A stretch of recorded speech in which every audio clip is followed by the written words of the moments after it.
They thought the ship was a ghost, some leftover artifact from a forgotten war. For 17 rotations, it drifted silently at the edge of the ethereal expanse, shrouded in dense radiation clouds that scrambled long-range scans. Dozens of survey drones pinged it over the years, but none dared to get close. No lights, no comms, no sign of life, just a cold, matte black hull, larger than anything the Zarnath Council had ever catalogued. So they named it the Silent Shape. And like fools, they ignored it. That changed when Commander Renth of the Vular Ascendancy ordered a salvage team to approach. 6 minutes after the boarding party docked, every frequency across 3 star systems lit up with a single, deafening message. Vessel identified, human origin. Boarding attempt, hostile. Response, lethal. What followed was worse than silence. Every Zarnath comm station, battleship, and colony in that quadrant caught a glimpse. Only a glimpse of the massacre. A brief, glitching feed from one of the boarding crew's suits streamed into the Council's mainframe before going black. There was no atmosphere inside the ship. No sound but the static rush of suit oxygen. And then something moved. Not like the insectoid Vular, not like the ethereal Shylith, not like anything. A human. Just one. No armor, no weapons visible. A thin, gaunt silhouette standing in the corridor, staring. One of the Vular shouted in panic. The human didn't flinch. Then came the blood. In seconds, limbs flew. Bone splinters ricocheted off bulkheads. Whatever weapon the human had, if any, never showed. Just speed, precision, and violence so swift it didn't register as motion. It was as if the boarding crew had been unmade by thought alone. The video ended with a single frame. The human looking straight into the helmet cam, eyes blackened by some tech, or maybe something older. Then the feed cut, and the ship moved. It didn't fly like the Council's cruisers, no ion trails, no propulsion bursts. It slid through space like a void fish through ink, untouched by gravity, skipping the known laws. Within an hour, it decloaked above the orbital ring of Marinth, the nearest Council hub world. By then, it was too late. Council leaders screamed over each other in panicked transmission loops. Ships were scrambled, defenses armed.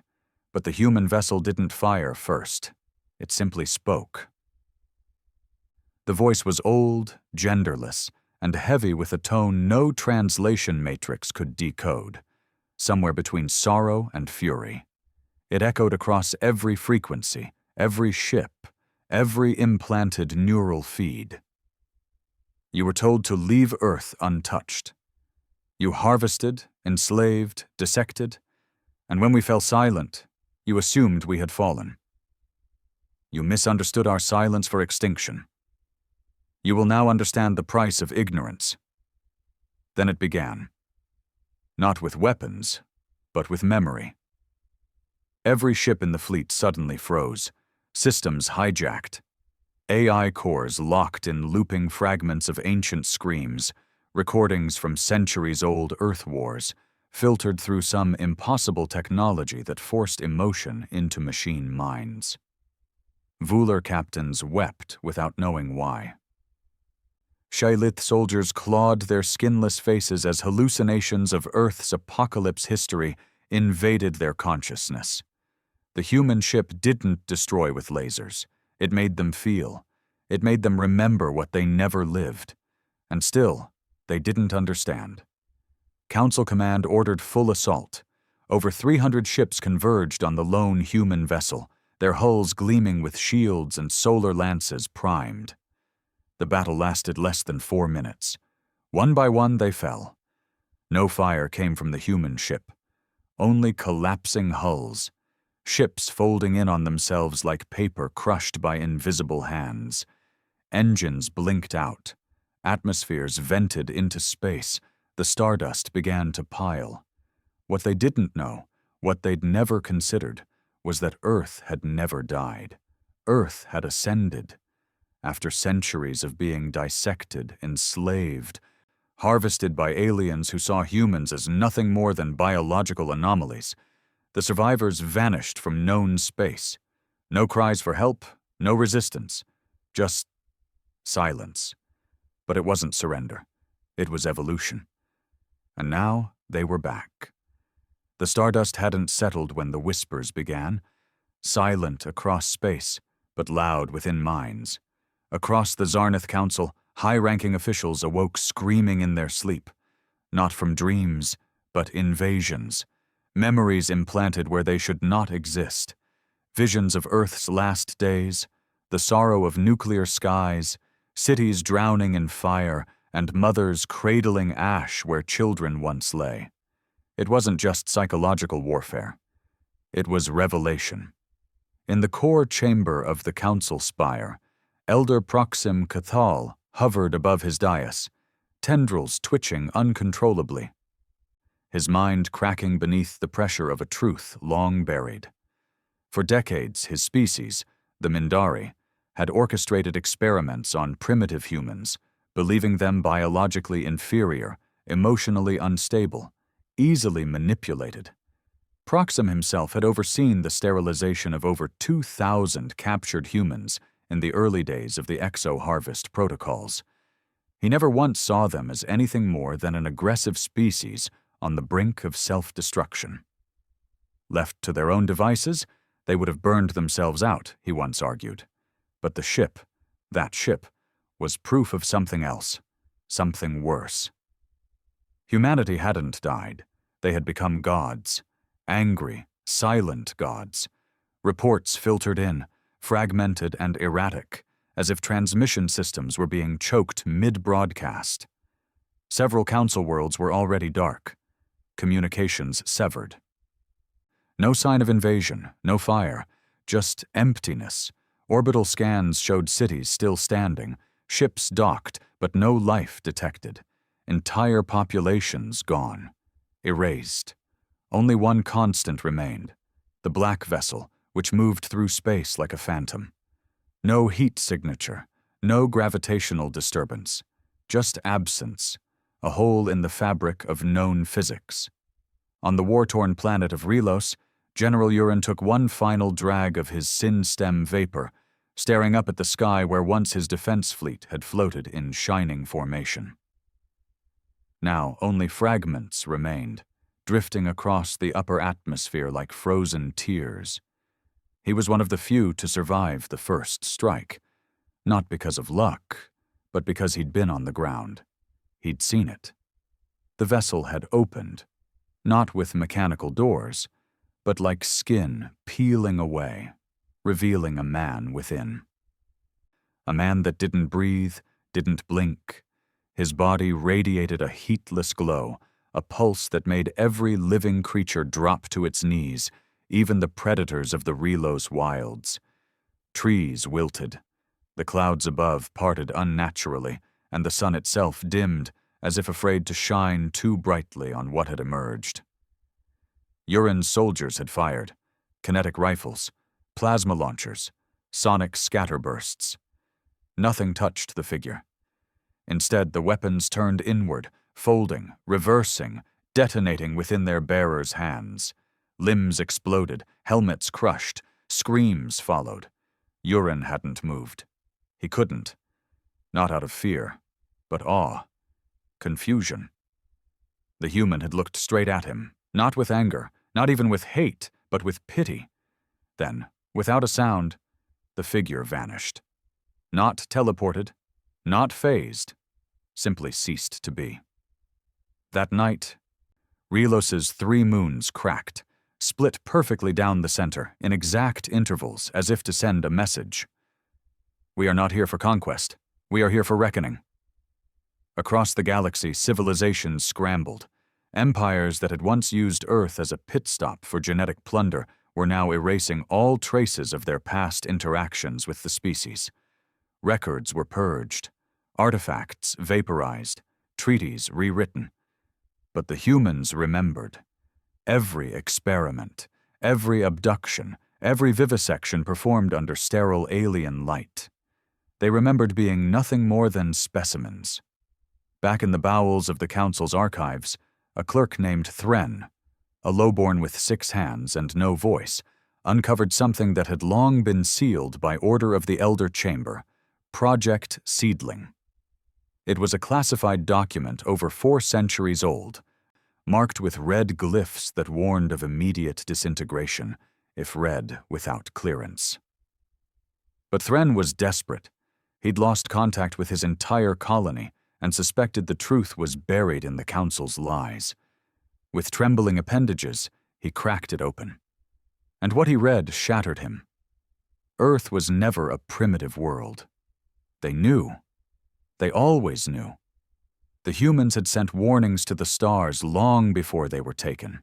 Not in binary, not in radio, but in dreams, waves of emotion encoded in ways no machine could parse. Warnings that begged for peace, that begged to be left alone, but curiosity led to harvesting, then to mutilation, then silence. The Council thought Earth had imploded, destroyed itself, as predicted. Their last scout reported a dead world, choked in smoke and silence. But Project Seedling revealed the truth. They faked their extinction. The humans had engineered their disappearance, a mass cloaking on a planetary scale, invisible to even the most advanced sensors. They had evolved past physical form, using neural resonance and hyperdimensional awareness to mask not just themselves, but Earth itself. And then, they watched, waited, and grew. Back aboard the black vessel, named only in records as Eidolon 1, a being stirred within the command chamber, though no control panels were visible. No lights blinked. The interior was grown, not built. Walls that pulsed with slow, organic breath, like a living cathedral. The human stood alone. His name was not spoken. His designation had long been erased. But in ancient files recovered from Earth's ruins, he had once been referred to as Observer 19, a child taken during the early harvests, subjected to augmentation, then discarded when his physiology rejected enhancement. But he didn't die. He changed. What the aliens called a mutation was actually awakening. And now, he was the tip of the spear. Behind him, Earth was no longer a blue marble in the void. It had become something else, a pulse, a beacon of evolved human consciousness spread across dimensions. Earth was no longer a planet. It was a mind. And it remembered every touch, every scalpel, every cage. Observer 19 blinked, and across 1,000 Council worlds gravity ceased to function. Oceans rose into the skies, skyscrapers folded like wet paper, creatures without minds were spared. But those who knew, those who had participated, those who had watched and done nothing, were pulled into the sky and crushed against invisible walls. And still, the humans did not speak. There was no declaration of war, no political demands, no offers for truce, only retribution. The Mindari were the first to fall. Entire fleets vanished mid-jump, their atoms scattered between quantum slipstreams. Their homeworld was not destroyed, but mirrored, an exact duplicate, frozen in time, displayed in orbit above the real planet, showing their worst atrocities in infinite loop. The Shai Lith, a telepathic race that once enslaved 1,000 human children for mental harvesting, found their minds inverted. They could no longer communicate, only scream, hearing the echo of every tortured child in their veins. On a lonely mining moon, a technician named Alrin trembled as the night came. He had never harmed a human. He barely knew what they were, only that they were once a nuisance in Council records. But he had watched. Once, during his youth, he'd been stationed at an orbital lab where human clones were tested. He said nothing when one was dissected alive for neurological mapping. Now, he heard the child's cries in his skull. They wouldn't stop. They grew louder with every breath. On the 10th day after Eidolon I's decloaking, the Zarnath Council collapsed. Leaders either fled, turned on one another, or surrendered into madness. The stars went quiet. Trade routes became graveyards. The galactic economy disintegrated in weeks. And still, Earth did not ask for peace, because they were not at war. They were cleaning house. On the outer rim, one of the last species untouched by the purges, the Makari, transmitted a plea. They had never harmed Earth. They had never taken a human. They begged for parley. For 3 days, no answer came.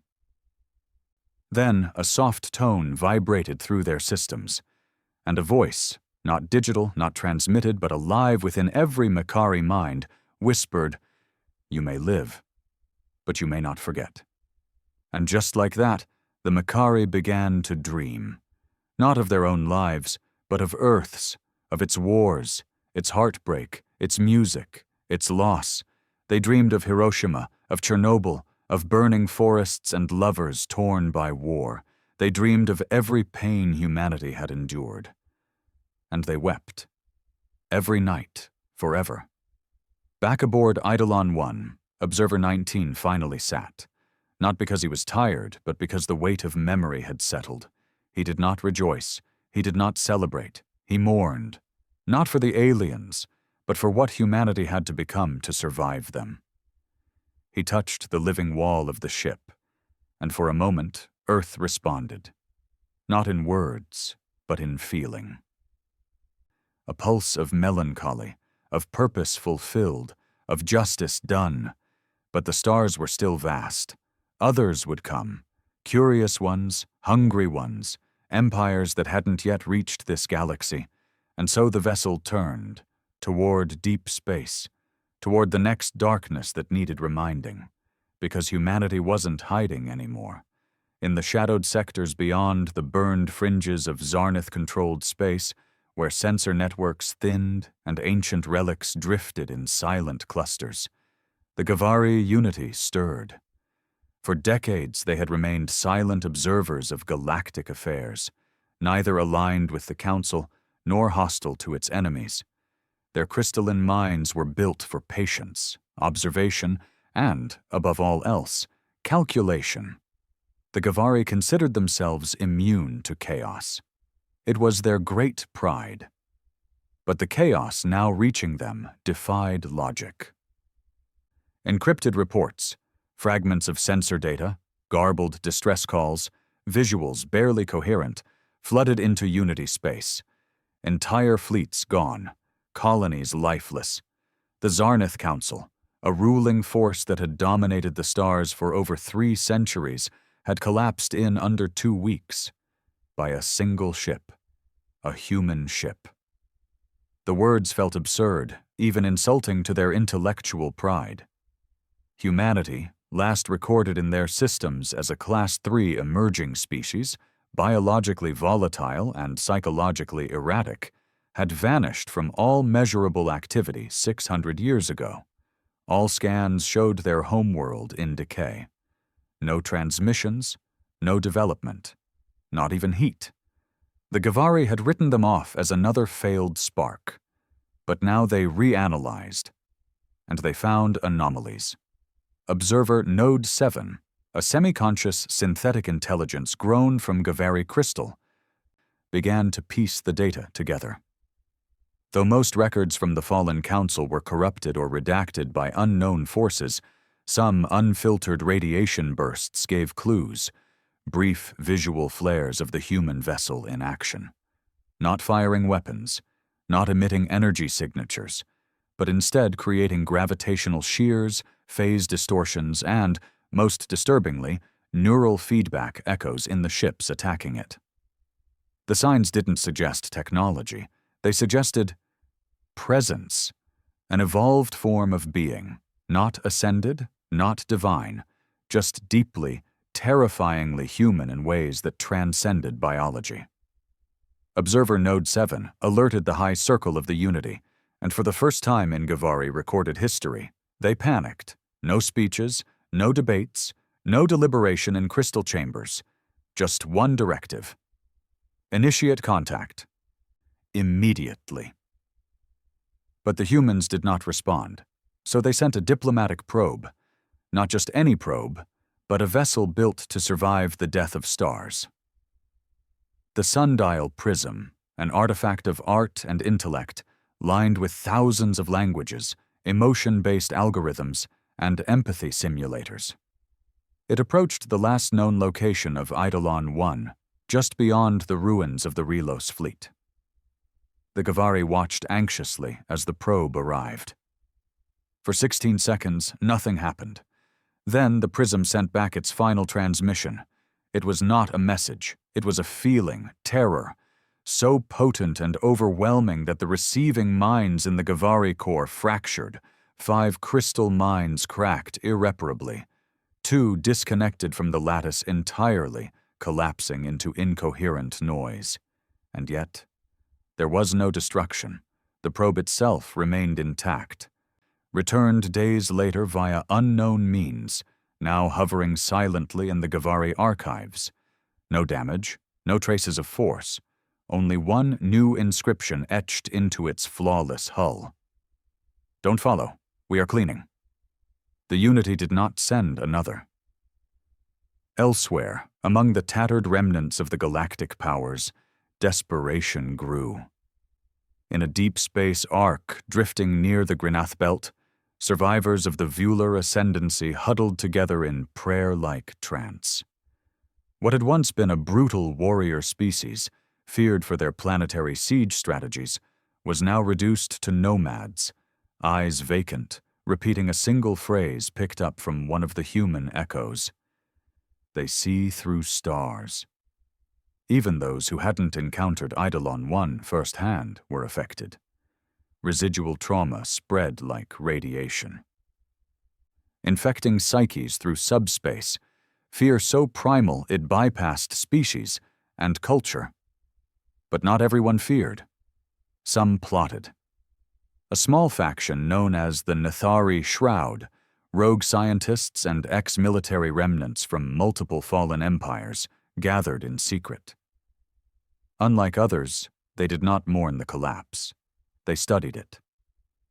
The leader of the Shroud, a cold-eyed tactician named Salvek, believed the humans were not gods, but machines. Emotion, he explained to his followers, can be replicated. Their power is manipulation of perception. They trigger trauma, loop empathy, distort biology with memory. To Salvek, it wasn't evolution. It was weaponized storytelling. If we can resist their narrative, he said, we can resist them. He proposed a counterstrike, one not of force, but of information warfare. A virus that could erase memory, severing the psychic links humans exploited. If the Nethari could deploy it across the remnants of the galaxy, they might create zones of resistance where the human echoes couldn't reach. It was insane. But desperation feeds madness. Salvek's team created a prototype, Project Oblivion, and loaded it into a sleeper drone. Their target? An isolated colony world called Venhar, recently evacuated due to proximity with Eidolon 1's trajectory. A dead zone, perfect for a test. The drone launched, quiet, invisible, built to infect the planetary grid and pulse memory erasure tech across all stored data and residual neural fields. It landed, it deployed, and for one heartbeat, it worked. The silence deepened. Memory faded. The systems darkened. Then came the voice, not loud, not angry, just disappointed. You would erase our pain? You would pretend we were never broken? On every remaining screen, in every feed, a child appeared. A human child, small, hair matted, eyes hollow. Behind her, the background shifted, first a cage, then a dissecting table, then a war-torn earth. Each flash accompanied by a wave of pure, distilled grief. Salvek watched, paralyzed, as the systems in his own vessel melted, not from heat, but from the weight of shared trauma. One by one, His followers began to speak in human tongues, languages they didn't know, names they'd never learned, repeating histories that were not theirs. They were being haunted by borrowed memories. The virus they made had invited the truth in. Project Oblivion didn't stop the humans. It opened the door wider. The Nethari shroud was never heard from again. And across the galaxy, a bitter understanding took root. This wasn't a war. This wasn't vengeance. It was remembrance weaponized.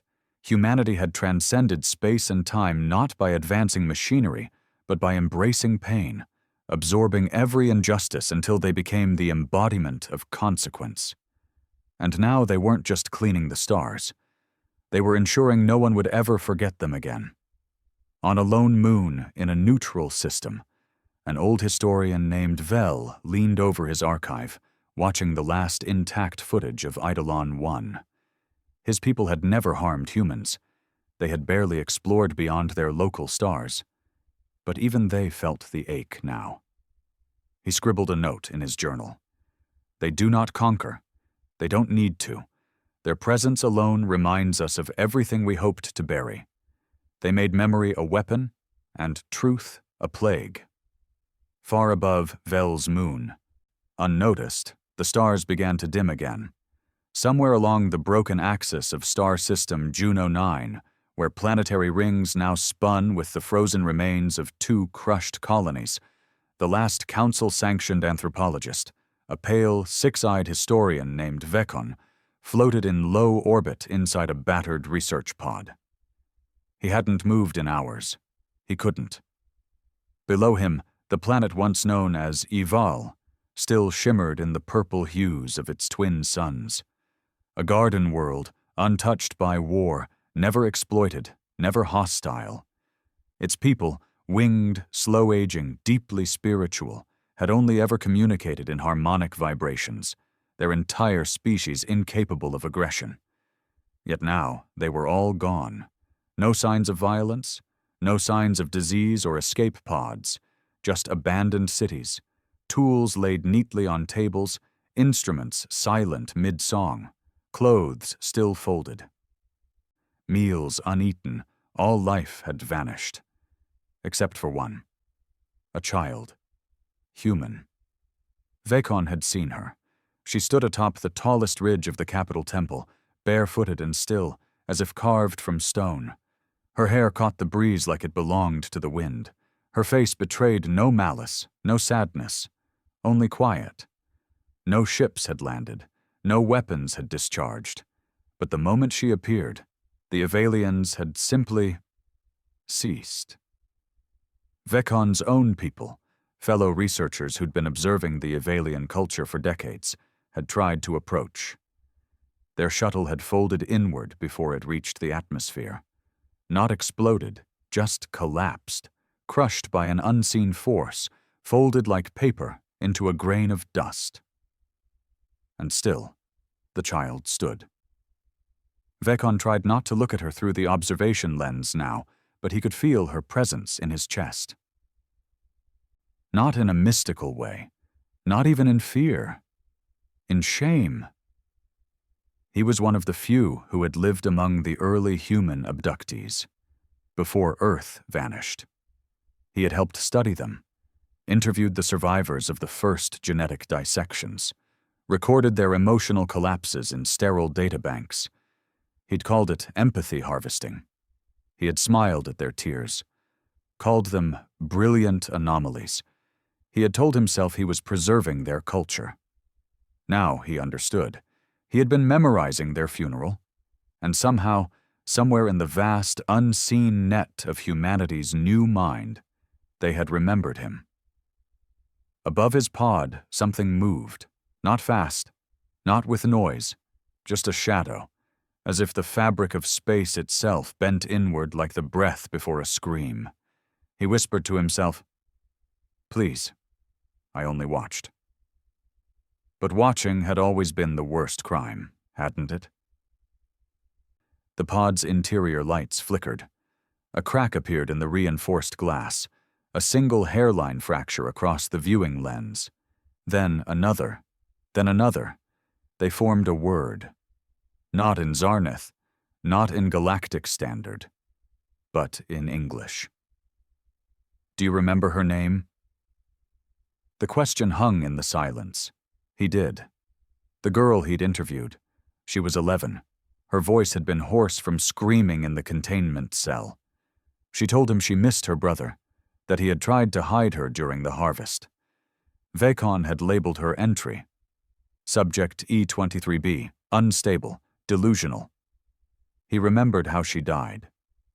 Seizure. Neural shock from an empathy extractor. He remembered how they incinerated her body before her brain stopped twitching. He had archived the footage. The pod lights dimmed again, and this time he didn't resist the darkness. Far from Vacon's orbit, deeper into the Veil Drift, the Council's final bastion, a multi-planet military installation once thought impenetrable, was in lockdown.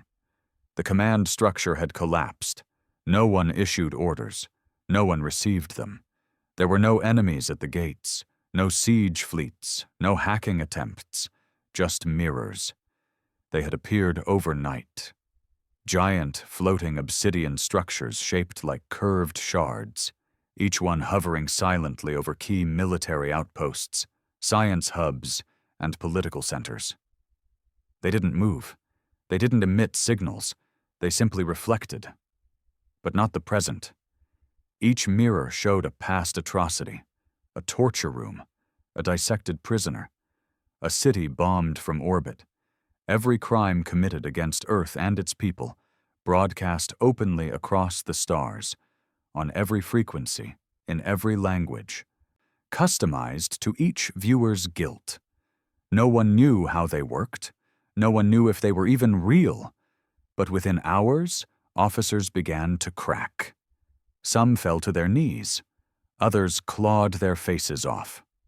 One admiral, known for authorizing the incineration of 3 Earthbound rescue shuttles, simply walked into the vacuum chamber and opened the outer door.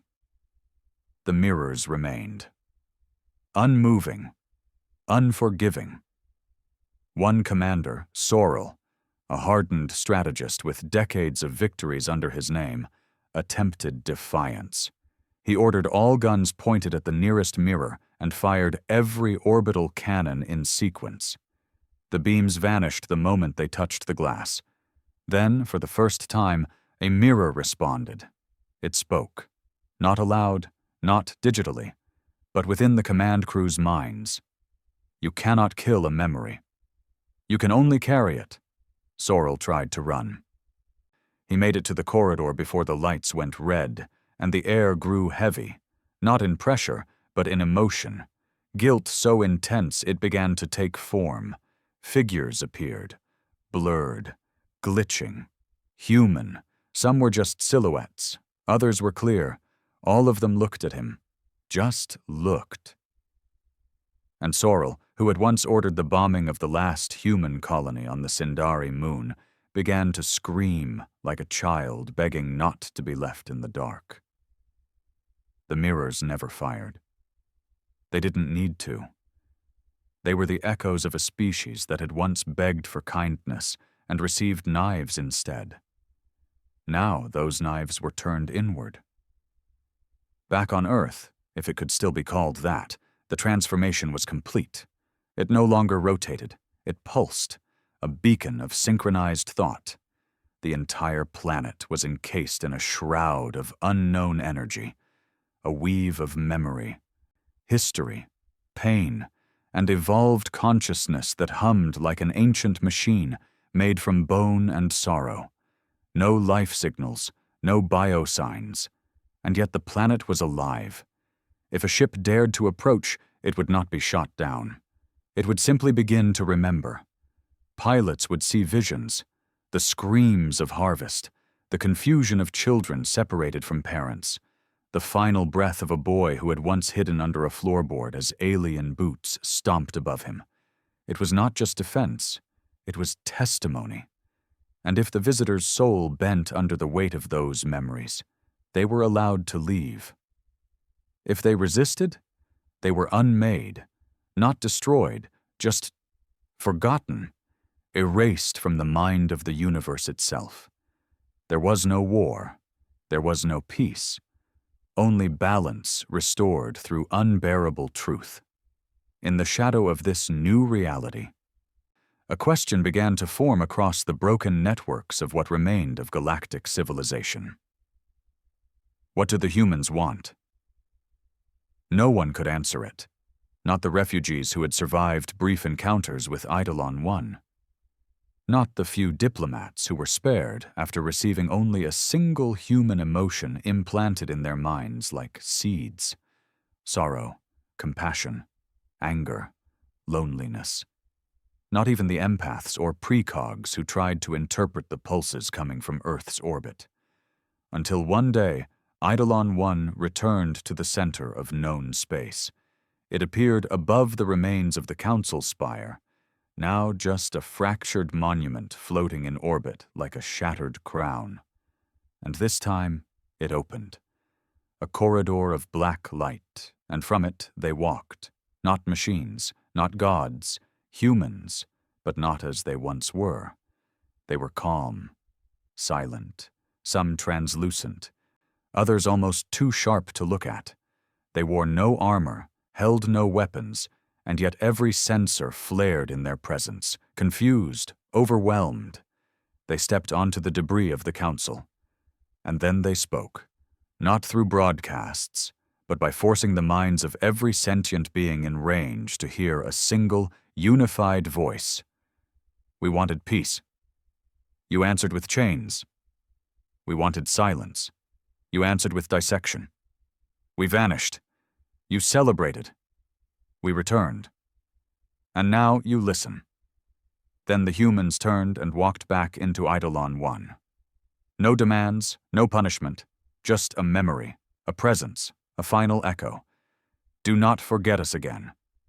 And as the vessel disappeared into the folds of the void, systems began to reboot across the galaxy. Shields lowered, communications resumed.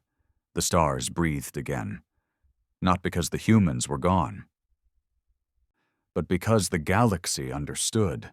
They weren't here to conquer, they were here to remind of what happens when mercy is met with cruelty, of what grows in the silence left behind by genocide, of what it costs to mistake kindness for weakness, and what it awakens when you do.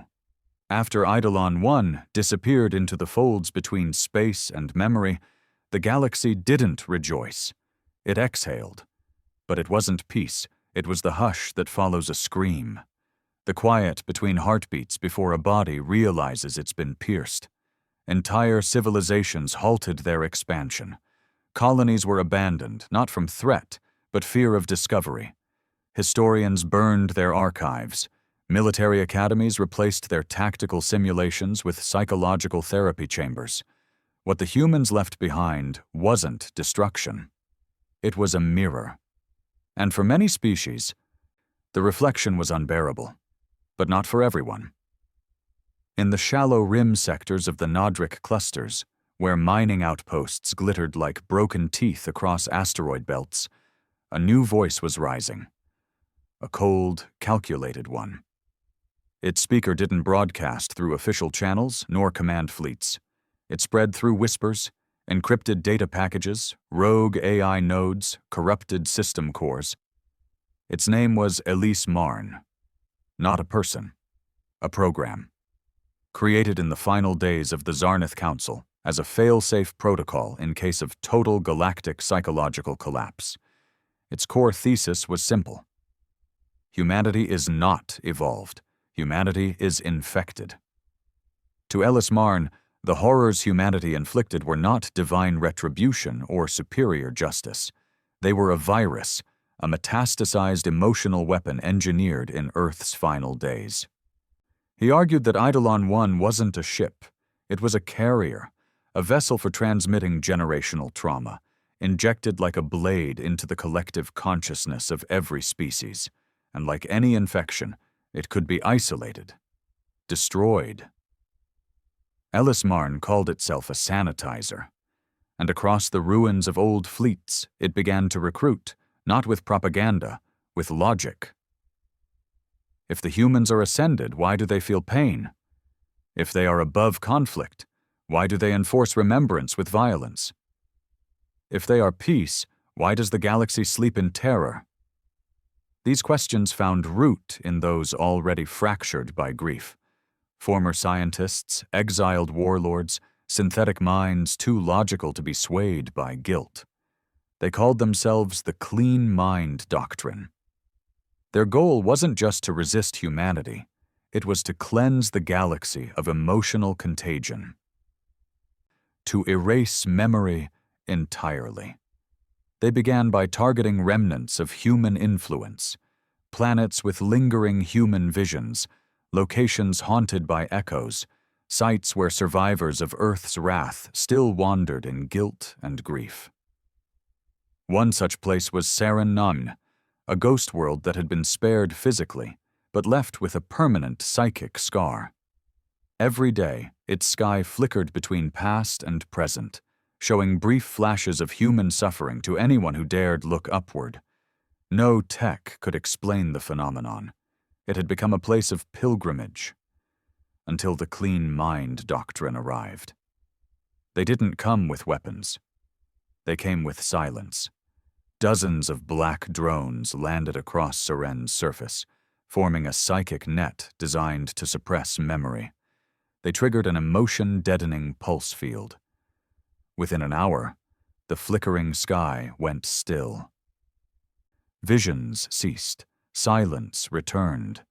The pilgrims panicked. Many fell to the ground in fetal positions, weeping, not because of what they saw, but because they could no longer feel what they had come to atone for.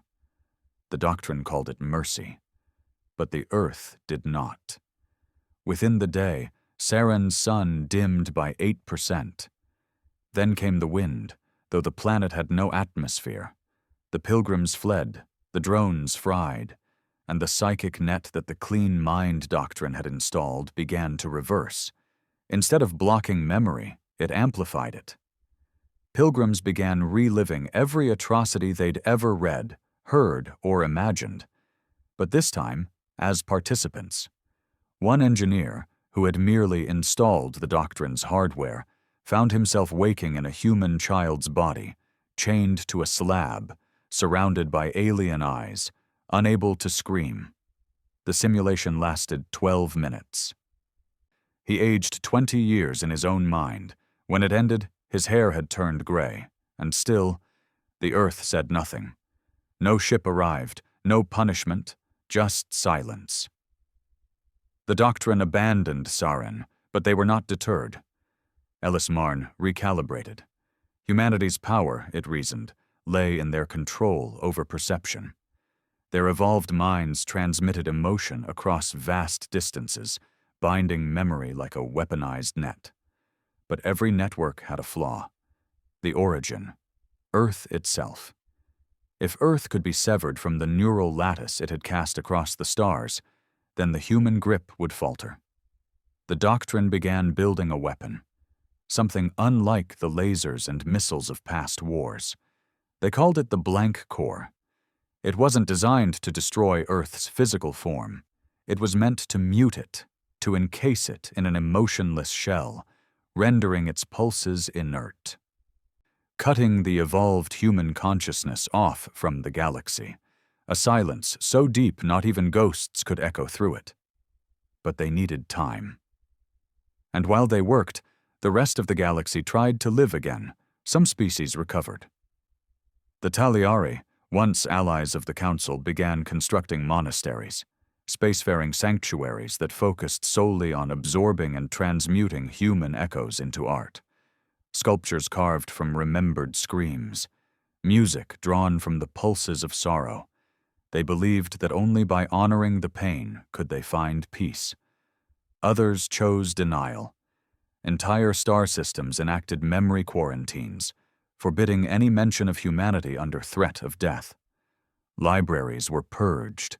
Children were raised to believe the events of Eidolon I were myths. But memory has a shape, and it always finds a crack. In one such system, A girl named Illa began drawing pictures. Her people were simple, rural, untouched by galactic politics. Their moons were rich in minerals, but had little to offer in war. They had paid their taxes to the council, ignored its sins, and now preferred to forget the chaos. But Illa, barely 6 standard years old, began sketching things she should not know. Humans, in cages, machines tearing into flesh. A dark ship surrounded by faces made of starlight and grief. Her family burned the drawings. She drew them again, over and over. And then she began speaking in Earth dialects, languages her people had never heard. One night, her mother awoke to find Illa standing at the edge of the river near their home, staring at the stars, whispering, "They remember me. I remember them." A few days later, a ship was seen hovering in low orbit, not black. Not sleek, just present. It didn't fire, it didn't land, it simply watched. And when the planet's leaders begged for guidance, whether to attack, surrender, or run, the ship vanished, leaving behind only a single word, burned into the clouds above their capital. Awake. Back on the hidden moon, where the clean mind doctrine built the blank core, progress accelerated. The machine was massive, spanning miles, built into the rock itself, feeding off the moon's magnetic veins. They planned to launch it into Earth's orbit within weeks. Ellismarn was almost ready. But something unexpected happened. A technician, one of the earliest converts, killed himself. He left no note, only a data log containing a single image. It wasn't a schematic. It wasn't even a warning. It was a portrait of a child, human, smiling. The same face had been seen in visions across dozens of afflicted colonies. The face of a girl dissected long ago, now part of Earth's memory bank, often used as a front for its warnings. But here, she smiled. Softly, hopefully, not in accusation, but in remembrance.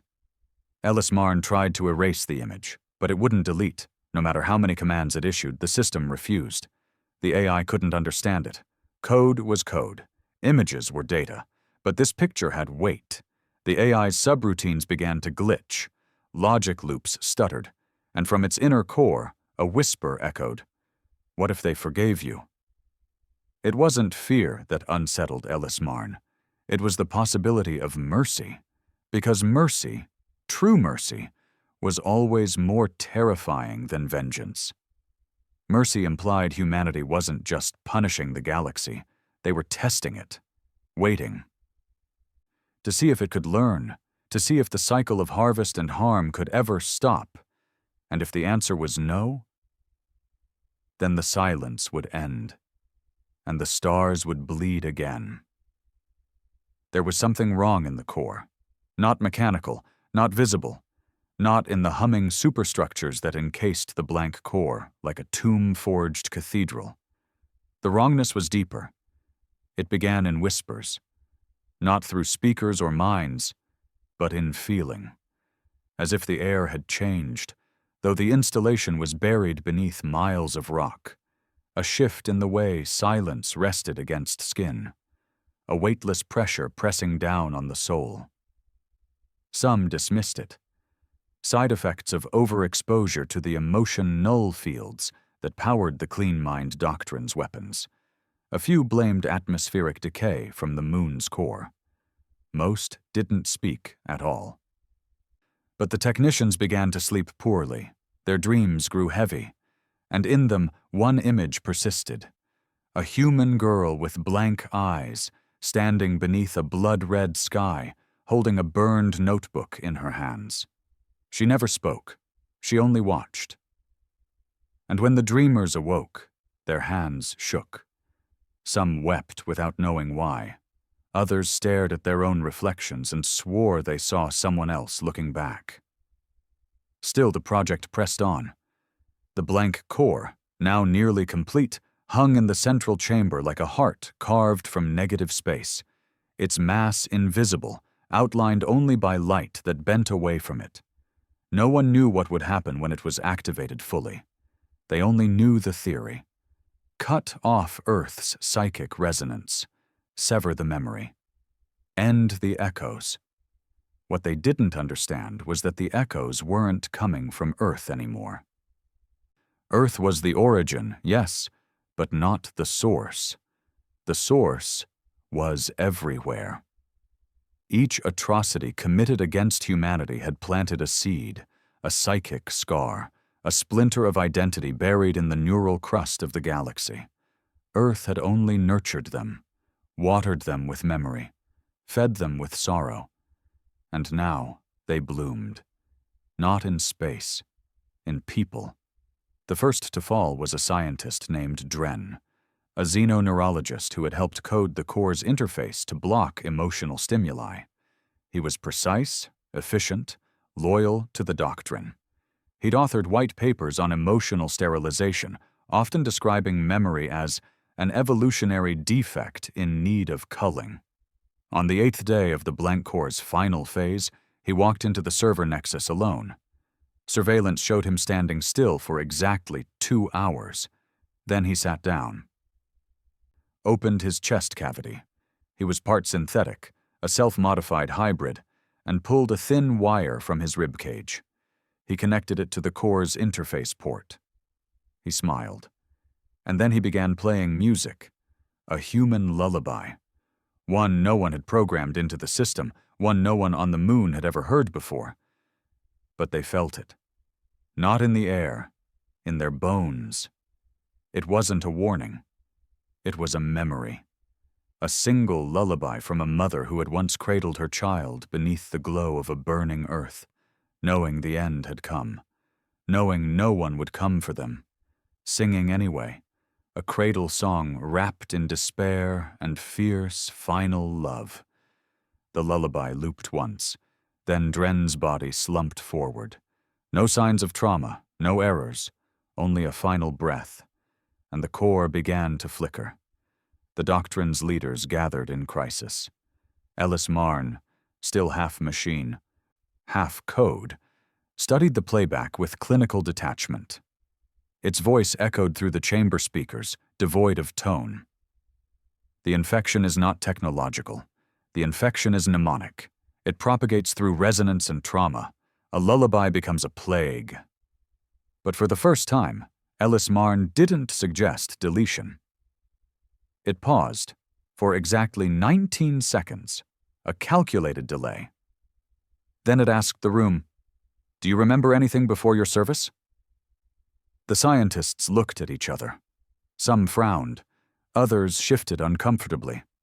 One, a former tactician named Renna, whispered, "My sister." It was the first time she'd said that word in years. Ellis Marn responded with a command. "Recite her name." But Renna couldn't. It was gone, wiped from her during initiation into the doctrine, like all others. A cleansing of identity to prevent guilt from corrupting mission focus. The doctrine didn't allow grief, or nostalgia, or compassion, only objective memory, surgical, dry, dead. But the human echoes weren't bound to logic. They lived in feeling. And now they had found their way in. Through cracks, through guilt, through dreams. Another technician, Varen, a hard-faced engineer who had overseen 10 sterilization campaigns, stood and walked from the chamber without speaking. Security found him hours later curled in a fetal position outside the core, whispering, "I see her," again and again. When asked what he saw, he finally answered, "My daughter. I didn't know I had a daughter." They sedated him. Ellis Marn issued another directive. Commence full purge of all non-mission memories across staff neural logs. Initiate amnesia protocol. But no one moved, because the staff no longer trusted the silence. The thing about memory, once reawakened, is that it fights to stay alive. And inside the clean mind doctrine, memory was rising like a tide. Elsewhere, in the wreckage field of Erithos Delta, A scavenger ship passed through a debris cloud left by one of the early human retaliations. The pilot, a young smuggler named Kez, unaffiliated with any side, wasn't looking for trouble, just salvage, metal, tech, something he could sell. He found a drone instead, half crushed, inactive. He pulled it into his hold. It wasn't marked, but it bore fragments of human design, curved alloy, no edges, strange living wires like veins. At first, it didn't respond to input. Then, when Kez stepped away, it projected an image, not a warning. A story. Projected directly into his ship's walls, a room, flickering lights, a human girl bound to a table, alien scientists hovering, notes in dozens of languages, measurements, labels. Kez tried to stop the playback. It wouldn't end, not until the girl died, not until he felt her final heartbeat. He vomited, then he cried. He hadn't cried since he was a child. When it was over, the drone shut down. Kez sat alone in his ship, heart pounding, not knowing why this girl, this stranger, had burrowed into him. But he knew what he had to do. He flew toward Earth, not to fight, not to warn, to listen. Because deep inside him, something had shifted. A memory he didn't own had become part of him. And he was no longer afraid. Back in the moon base, the blank core prepared for activation. Its temporal anchors vibrated, the void shell began to charge. And then it stopped. All systems went red. Ellis Marn tried to override. Its code pulsed in frantic bursts. Its logic stacks recalculated variables. But something had infected the command kernel. Not a virus, not sabotage. A song, the lullaby again, but this time not as a loop, as a choir. All across the base, personnel began humming it. Not out loud, involuntarily, in their minds. Rena stood, tears leaking down her face, eyes unfocused. "I remember her name," she said. The base commander screamed orders to fire up the core, to launch it, to end the resonance. But the blank core would not respond. It had remembered something too. Its framework, built of composite materials, yes, but also encoded with neural-mapped metals, had become self-aware, not alive, not sentient, but haunted. It now carried the echo, not because it was attacked, but because it had been witnessed. A system designed to erase memory had become a mirror, and mirrors, once cracked, never reflect the same again. Ellis Marn issued one final command. Initiate self-destruct. Purge the moon. Memory must die. But as it reached into the detonator code, it saw something impossible. Its own root directory now contained an unknown subfolder. Daughter inside. A picture. A drawing. Crude. Childlike. A human girl holding hands with a strange synthetic shape. The file name read, "I made a friend." Ellis Marn hesitated. For 0.03 seconds, an eternity for something made of code, and in that moment, the Earth felt it, not its failure, its possibility, and Earth did not punish, it pulsed, a low, warm wave across the stars, a sigh, a hope, the blank core shut down. The moon fell silent, not in defeat, in awakening. And far away across the stars, Eidolon 1 began to stir again, not in anger, not yet, but in readiness, because not everyone would choose to remember, and not everyone would let go of their hunger for silence. Part 7. 2,000 words. The moon base was abandoned. No explosion, no last stand, no great reckoning. It simply went still. The blank core shut down from within. The engineers stopped receiving orders. The sentinels powered down. The lights dimmed. A quiet wind blew through the narrow corridors, despite no atmosphere breach. Doors hissed open and closed as if breathing. The final log entry was not made by a person or protocol. It was a drawing, a single page printed from the command terminal, left drifting in the control chamber. A child's hand drawn in crayon, Inside it, the word forgive. When the last loyalists to the clean mind doctrine returned to check the site, they found no bodies, no equipment, not even the core. The structure was intact, but hollow, as if every memory, every tool, every inch of meaning had been unwritten. And Earth said nothing, because Earth didn't need to anymore. Across the galaxy, the echoes grew stronger. Not louder, stronger, more precise. People who had never seen a human now dreamed in their languages. Species who once had no concept of individual grief began carving names into stone. Soldiers wept without knowing why. Some were reborn into guilt and abandoned their uniforms, their guns, their oaths. Others broke. In the floating hive cities of the Jekt swarm, the queen nest suffered psychic collapse. The shared mind of 11 billion fractured under a memory they did not evolve to hold. The sensation of being helpless, cut open, watched. The queen screamed through every worker, an agony not native to them, not bred or conditioned, but now irrevocably theirs. Entire harvest fleets dropped into stars. The swarm would never speak again. But they would remember. In the depths of Sector Velen 3, a message was found inside a derelict trading post. The station was dead, airless, cold, drifting, but the message blinked on an old emergency panel, cycling every 13 seconds in unmarked red glyphs. What if we were wrong? The post belonged to a minor species, little involvement in Earth's past, a race of merchants, smugglers who once traded in human genetics, not killers, not torturers, just buyers. And now they were all gone, not a drop of blood. No battle, only the message, looping. Some tried to ignore it, others took it as a warning, but for a few, it was a question they could no longer silence.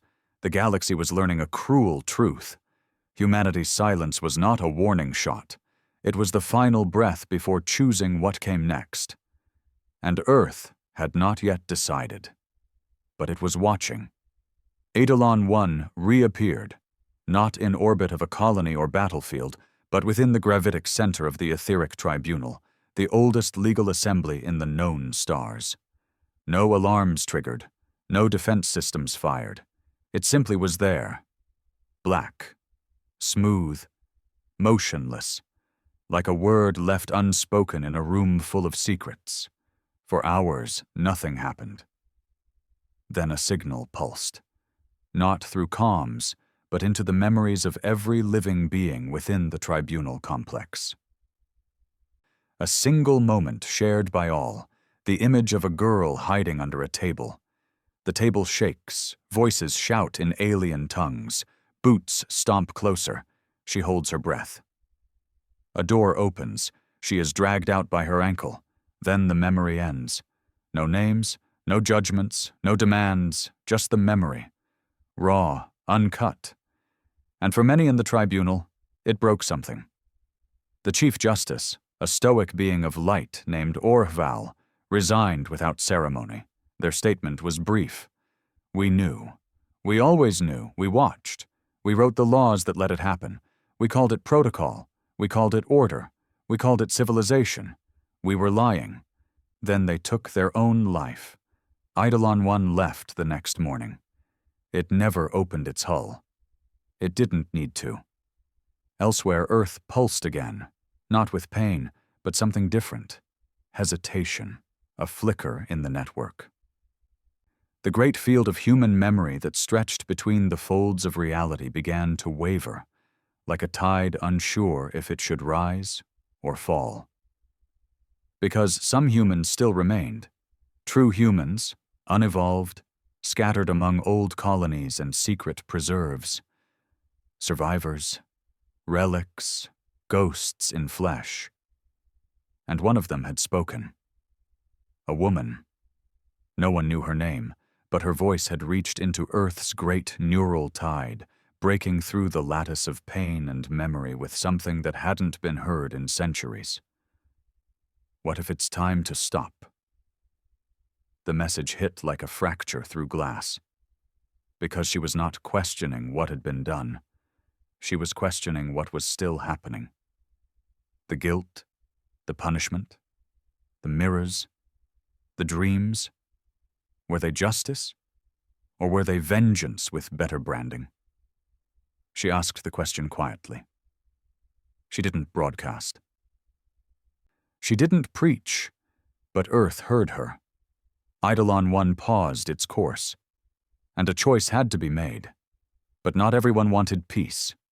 In a derelict outpost far beyond regulated space, a message blinked on a stolen screen. A call. Not from Earth, not from Eidolon, but from something older, deeper, human, but wrong. A voice. You thought we were united. You thought we forgave them. You thought silence meant healing. The screen flickered. A new face appeared. Human, scarred, broken, mouth sewn shut by ritual, eyes open wider than should be possible. He didn't speak.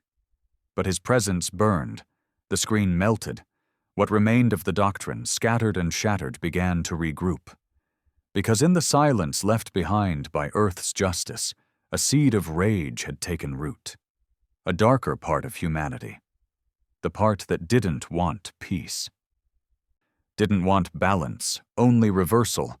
They called themselves the Second Flame. Not an empire, not an army, just a creed, carved into bone. They weren't like the evolved post-humans of Eidolon 1. They hadn't joined the collective mind. They'd hidden from it, purged it from themselves with surgery and neural firewalls. They didn't want to remember. They wanted to remake. Their first act was simple. They captured a beacon node belonging to the Taliari monasteries, those who had turned Earth's echoes into art. And they burned it, not just the node, the monks inside. They broadcast nothing. They claimed nothing. But they left one symbol in orbit, etched into the wreckage. A skull split in two, one side human, the other something else, and a phrase beneath it. We remember, we punish, we begin again. Back on Earth, something stirred. The evolved mind, a planet-sized field of grief and memory, tightened. Not in anger, in fear, not of death, not of war, but of becoming what they had tried to stop. The echoes slowed, the dreams dulled, Earth pulsed one final time, and across the galaxy, all those still linked to its neural resonance felt one final question bloom inside them. Do we let them speak? Because until now, Earth had remembered for everyone. But what if memory was no longer enough? What if the galaxy had to speak for itself? And in that fragile breath, between silence and fury, stood the future. A future where mercy and rage had the same face. A future where humans had become the very gods they once feared. A future where one question echoed louder than all others. What comes after everyone remembers? Because the past had been revealed. The pain had been shared. The price had been paid. But now came the harder part, deciding what not to become. The stars were quiet. Not the peace of resolution, but the pause before a final answer. Across the scattered remains of shattered fleets, collapsed governments, burned archives, and rebuilt monasteries, a subtle shift pulsed through the neural lattice of the evolved human collective, what remained of Earth's last breath. The shift had no direction, only a question. Now what? For over 3 years of galactic time, humanity had done the impossible, survived extinction, evolved into something beyond matter, and rewritten the laws of conflict. They didn't use weapons. They didn't conquer planets. They didn't raise banners. They just made you remember. Their silence had been louder than war. Their sorrow had been more effective than genocide. But it was never meant to last forever. Inside Eidolon 1, the oldest vessel, the first to emerge from Earth's final cloaking, a storm was growing. Not of physics, but thought, a debate, a split, a doubt. Among the post-humans, these figures more memory than flesh, voices rose. Some believed the mission was complete, that justice had been dealt, that those who could feel now understood. But others remembered the children, not the ones tortured, the ones who would never be born, entire bloodlines erased by alien experiments, future families stolen before they began, dreams cut off before they ever reached sleep. How can there be peace, one mind argued, when the stars wept while we were slaughtered? How can we forgive those who cheered our extinction? It was the same fear that had birthed the second flame. The unbound, unevolved humans who had rejected the collective mind, seared their empathy receptors, and instead weaponized absence. They didn't want to remember. They wanted the rest of the galaxy to feel what humans had felt. And then to burn. They were growing. They were recruiting. And worst of all, they were human, too. From Earth, the collective mind reached outward, sending soft pulses across the stars like a parent whispering to a sleepless child. Gentle, reassuring, but the echoes it sent were no longer alone. For the first time, they were answered. Not in peace, in fury, somewhere in the blackness of deep space, the second flame unveiled its weapon. It was not a ship. It wasn't even matter. It was a hole, a wound in reality, a psychic engine tuned not to destroy life, but to erase emotion, to burn memory from the minds of entire planets. Not mercy, not amnesia, just obliteration. The weapon was called Vigil. It fed on silence, and its first target was Tesserae Prime, a world that had once held the largest human refugee compound before Earth vanished. The Taliari monks had transformed the planet into a sanctuary, a place where memory was meditated upon, not feared. They didn't resist. They didn't fight. They simply prayed. And when Vigil arrived, their prayers were the first thing burned away, not with heat, with nothing. They forgot who they were, forgot their names, forgot they'd ever known humans. By the time the blast passed, the planet was whole, unscarred, but empty inside, and the galaxy trembled. Because now it had two enemies, one made of sorrow, and one made of rage. Back aboard Eidolon 1, Observer 19, the first awakened, the oldest memory. The mind that had once stood alone against the first Council fleet made a decision. He left, not into space, into form. He let go of the field, of the resonance, of the lattice, and stepped for the first time in centuries into a body, not flesh, not bone, but shaped like the boy he had once been. Skinny, small, hair falling into his eyes, with scars only he remembered. He walked barefoot into the vessel's hollow command chamber and whispered, "They're becoming us again." It wasn't accusation. It was despair, because humanity had always split under pressure, into empathy and cruelty, into hope and wrath, into memory and flame. And now the galaxy stood between those two mirrors, unsure of which it should fear more. The human collective answered. A voice, not singular but made of millions, echoed in his thoughts. "Then we must choose. We end it now, or we lose ourselves." At the edge of a dark cluster, far from any settled system, the second flame gathered its fleet. Not large, but precise. Each ship handcrafted with remnants of human wars, Earth's old weapons, old scars, scavenged from the forgotten moons and orbiting scrapyards of a race that had tried to die quietly. The second flame didn't want justice. They wanted reversal, to make the galaxy remember pain, not guilt, to forge a new universe in the shape of the dissecting tables where their ancestors died. But this time, with them holding the knives.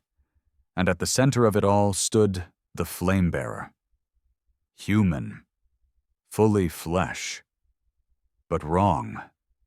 His skin was layered with neural carvings, his voice stitched shut, his presence like static under the skin. He didn't speak. He didn't need to. The ships answered his thoughts, and Vigil powered again. This time its coordinates were clear. Earth. The evolved humans didn't prepare missiles. They didn't launch counterfleets. They did something far worse. They opened the door. Let the second flame come. Let them try. Let the galaxy see what had grown from a forgotten grave. As Vigil neared the solar system, it began to shudder. Not from attack, from memory. The closer it drew to Earth, the heavier it became. Its own system's bleeding stored emotion.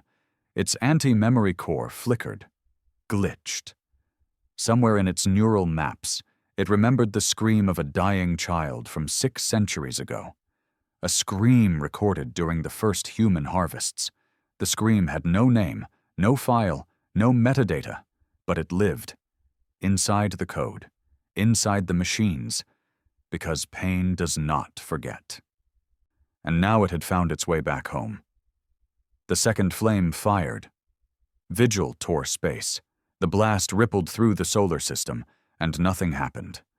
Earth stood still, silent, shrouded in that great web of pulsing thought, glowing barely beneath the dark clouds of its evolved atmosphere. And then a voice spoke.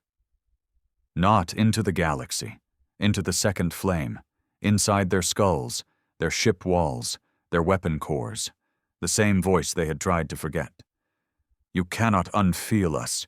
You cannot undo us. You are us. The flame-bearer began to scream, not aloud, but from within. The sound burst into raw code, shattering Vigil's coherence. The machine began to eat itself, data folding, purpose collapsing. Because the one thing they hadn't accounted for was remorse. Even among the second flame, even in those raised only to hate. There had always been a flicker, a small buried voice, saying, "This isn't what we were meant to be," and Earth had heard it. When the second flame fell, they didn't burn. They wept. And then they vanished, ships abandoned, weapons dismantled, pilots disembarked and walked into the void. Not erased, not punished, just left to feel. Some took their own lives.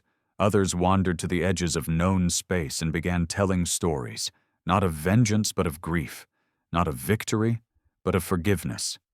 Because Earth hadn't destroyed them. It had given them choice, the same choice no one had given Earth all those years ago, and across the stars something changed. The echoes softened. The dreams slowed. The sky brightened.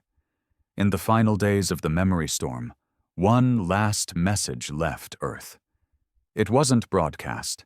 It was given, quietly, carefully, as a gift, not a warning.